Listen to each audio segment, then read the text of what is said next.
Mohon perhatian, tekan tombol subscribe. Terima kasih atas perhatiannya.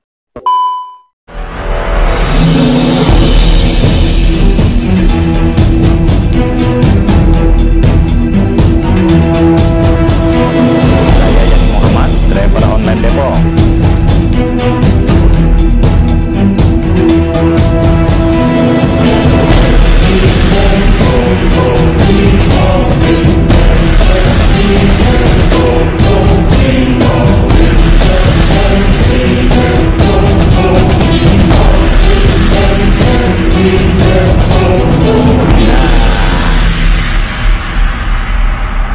Assalamualaikum warahmatullahi wabarakatuh. Saya Yadi Muhammad, driver online Depok. Saat saya membuat video ini, ada kesedihan yang mendalam di warga desa Wadas, Kabupaten Purworejo, Jawa Tengah. Dan tampaknya sampai detik ini belum ada solusi yang bakal berpihak kepada warga desa Wadas.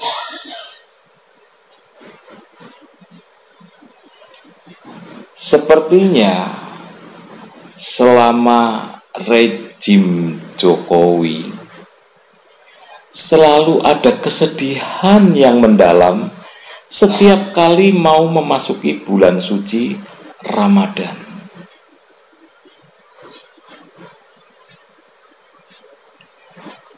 Ada apa sih sebenarnya dengan negeri ini? Dan ada apa sih dalam kasus di Wadas ini? Saya kok curiga ada agenda tersembunyi dalam kasus Wadas. Ya, barangkali ini kasus di Wadas ini adalah sebagai tanda-tanda akan terjadinya perubahan kepemimpinan nasional dalam waktu dekat ini. Ya kan, kita bisa lihat satu contoh yang sangat menarik ini. Hadirnya Ganjar Pranowo sebagai Gubernur Jawa Tengah seyogyanya kan ikut mengayomi, melindungi warganya yang sedang tertindas. Lah kok ini malah melakukan pencitraan gara-gara dia mau nyapres. Lah, saya curiga bahwa si Ganjar ini sudah tahu peta perpolitikan dalam waktu dekat ini, yaitu akan terjadinya perubahan kepemimpinan secara nasional atau perubahan kepemimpinan nasional. Karena itu dia lupa akan tugasnya sebagai gubernur di Jawa Tengah yang seharusnya mengayomi dan melindungi warganya yang tertindas.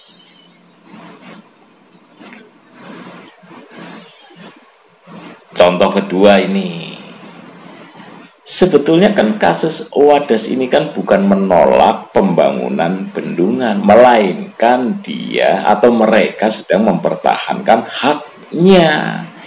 Dia menolak penambangan batu andesit.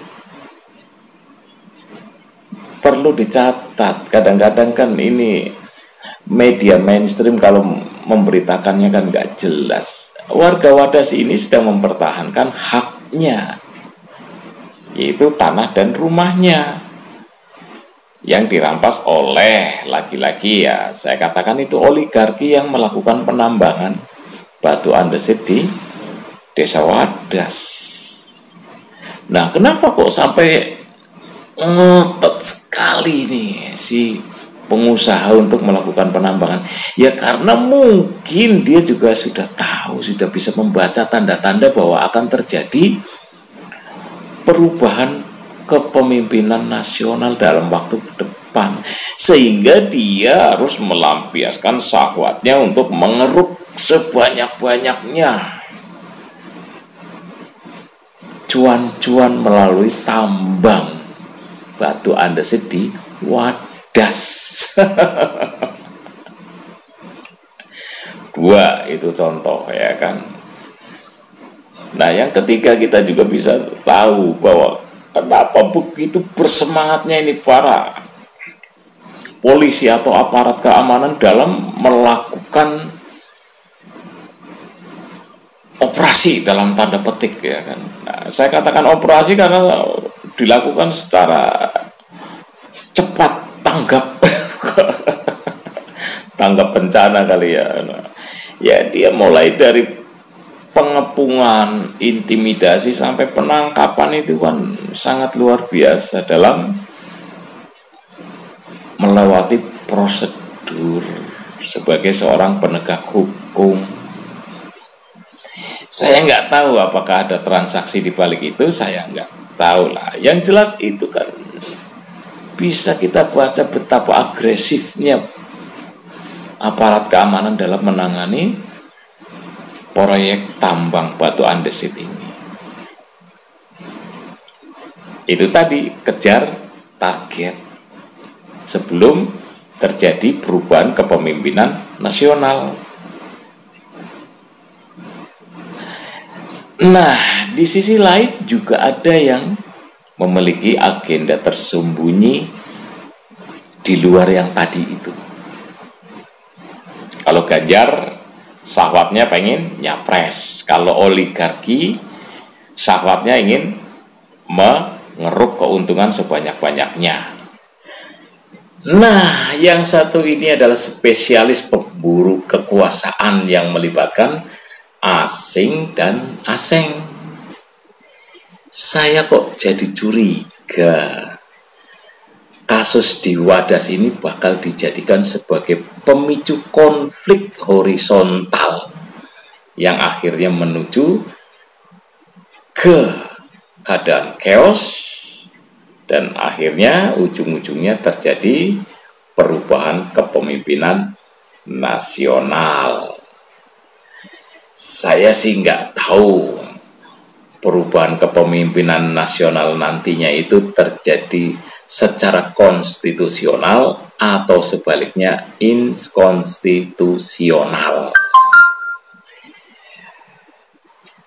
Tentu saja semua ini bukan tanpa alasan, karena yang pasti mereka sudah membaca gejala-gejala atau perilaku politik di tanah air beberapa waktu ke depan.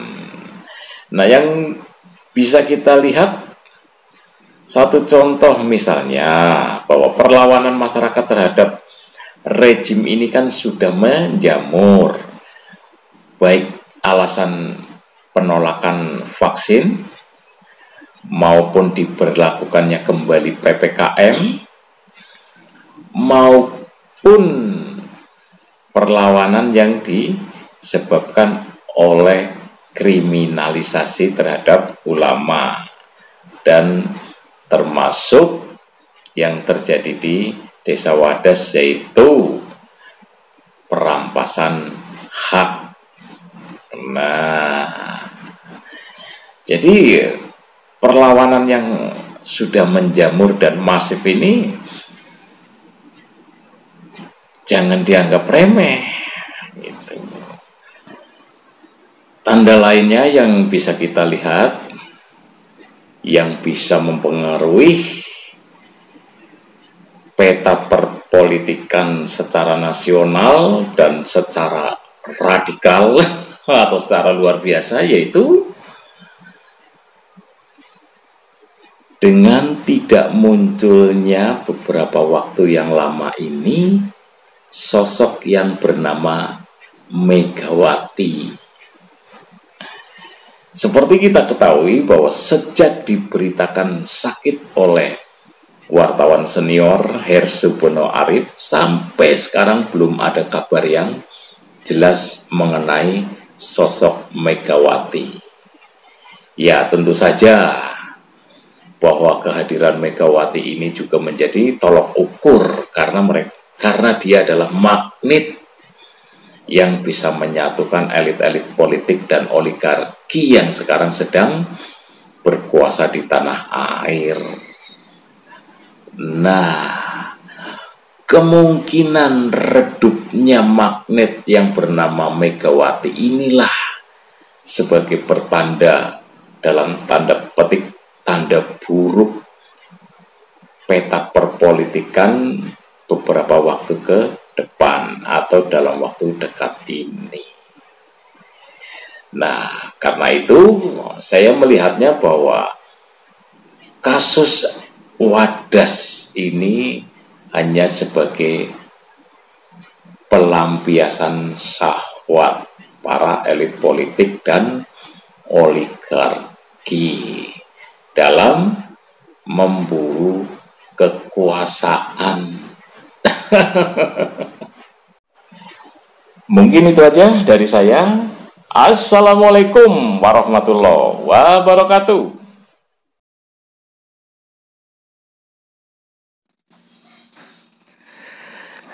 Saudaraku sebangsa dan setanah air, juga saudara seiman, yuk kita belanja ke pedagang keliling, asongan, dan pedagang di pinggir jalan.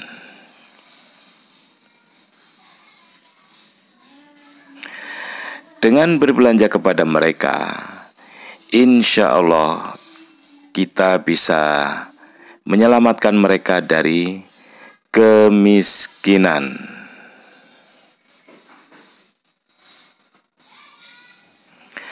Seperti kita tahu bahwa kemiskinan itu dekat dengan kekufuran.